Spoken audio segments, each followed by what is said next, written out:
At dahil hindi makaganti ang pamilya Guerrero ng harap-harapan sa pamilya Montenegro, gagamitin ni Roberto ang pwersa ng Red Phoenix sa pamagitan naman ni Julio. At dahil kay Santino, malagay sa alanganin ang buhay ng anak ni Roberto, ngunit siya din ang naging tulay para magkalapit itong si Roberto at Julio.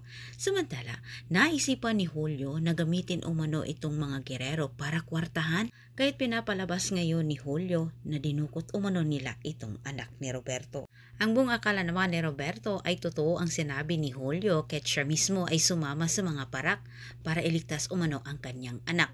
Subalit sa kanilang pagharap ni Julio ay hindi kaagad niya ito tinapos, bagkus may hiningi siyang kapalit sa buhay nito. Diretsang sinabi ni Roberto kay Julio ang kanyang ipapagawa, na kung saan ipapatapos ni Roberto kay Julio ang mga Montenegro, lalo na itong si Ramon. Sa puntong ito, tilang hindi batid ni Roberto na hindi nga kaya nila ang mga Guerrero dahil si Tanggol, mas lalo pang hindi kakayanin ng Red Phoenix ang mga Montenegro, lalo na't matibay at malakas ang mga Montenegro.